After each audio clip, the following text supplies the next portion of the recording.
Hi guys, Marlene here from Moonglow Soaps in Philadelphia, Pennsylvania.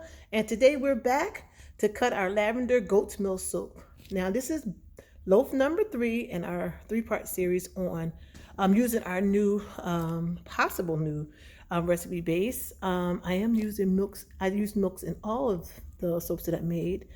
This one had goat's milk and the other two had coconut milk. Now I did refrigerate it. I learned from batch 1, and I'm hoping that I did see it go. If you guys saw it, it accelerated super quick. I'm not sure what happened. However, let's check and see how the soap turned out. Okay, guys. So here is our soap. Let's get you guys in view. Okay. Here's our soap loaf. I just took it out of the refrigerator. It is super, super, super hard. I don't usually work with goat's milk, so bear with me. And this was not goat's milk powder. Now, I've used goat's milk powder in my batches before, but never, ever, ever have I used actual goat's milk. So, okay. So far, so good, guys. Everything's coming out smooth. Yep. And you can see right here we have a couple air pockets because I had to get this space in there, but color wise it still looks great. So let's get to cutting. Now it was no colorants added to this batch. I just put some lavender flowers in there and that's it. So it's scented with goat's milk, and I'm sorry, it's scented with lavender, and I use goat's milk in the base. So let's just get this end cut off. It is hard. All right. Come on. Okay, now guys, you can see that we do have a gel ring right here, which means the soap did heat up. However, I did realize something, that this is the color our our coconut milk soap had turned in the middle. However, it turned out totally different. Let me show you.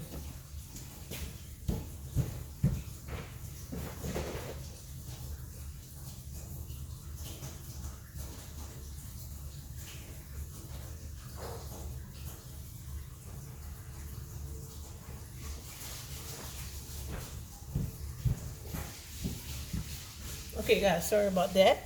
See, remember, our coconut milk had that same ring on like 3 days ago. Now look at it with no ring at all. So I'm going to assume that that means that we don't have an issue. Okay, guys, so let's get this cut. Let's cut it. It's not crumbling, which is good. Okay, now you see how super dark it is in the center? I'm expecting it to get as light as this one did.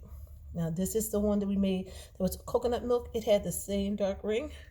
So that might be something that happens when you make milk soaps. I'm not sure, since I am not a big fan of using milks in my batches.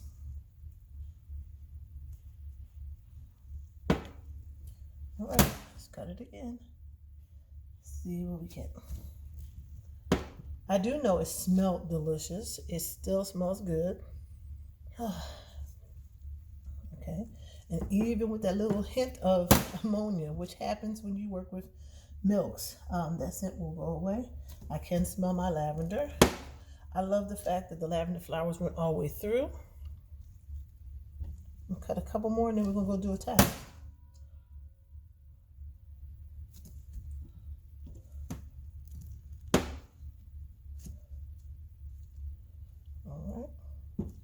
And those drag marks you see are from me cutting the soap, and the lavender flowers themselves drag through the soap from the top to the bottom.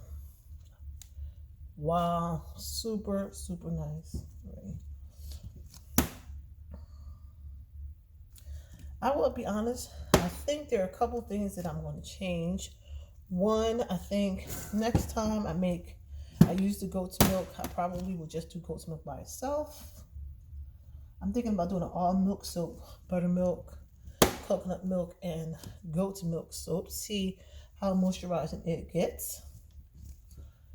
And I don't know what could have made it accelerate other than the essential oil itself, because my goat's milk was frozen, and when I used it, it actually had it was like crushed ice. It was almost that's how chilled it was.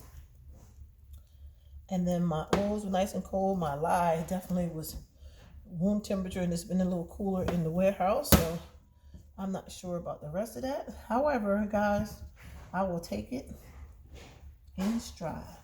Now this one I'm going to leave and make it part of my little sample set. So I'm going to pray that I can get through it. That's one. And then I'm going to do another one.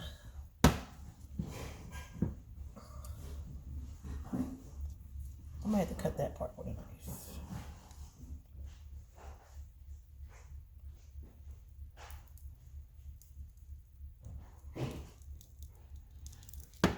Perfect.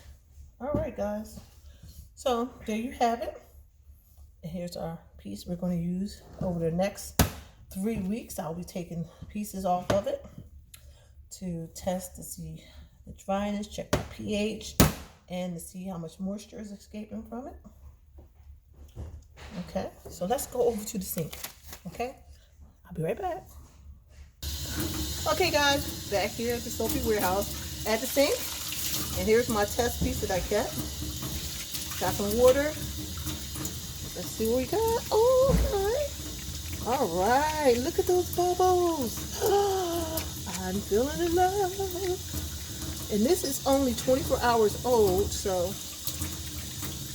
that's super cool. I just washed all my bubbles off. Look at the bubbles, guys. Do you guys see them? Oh, and the soap smells fabulous. Now, I was going for a moisturizing soap, not super large bubbles intentionally. However, there's nice bubbles and creamy soap. Give me nice moisture. I'm gonna rinse this off. I'm rinsing off with no problem. Oh, that feels good, and I can smell that lavender, guys. Delicious. Can you say delicious? All right. Let's take a walk back over to the station. Oh, you guys get to see the warehouse. Well, part of the warehouse. Okay. Whew. Okay, I'm back. Okay, guys. Thank you for joining me today. Thank you for joining me today as I cut the goat's milk and lavender flower soap today. This is the third and final batch of soap for our Pure and Natural line. I think they all came out pretty well. We had the Pure and Natural, no scent, no colorant, and coconut milk soap, which is bar number 1. Then we had bar number 2, which is our activated charcoal, sea mud, and dead sea mud, and tea tree soap. And then yesterday we made the goat's milk and lavender flower soap. So I think they all came out good. My hands feel fabulous.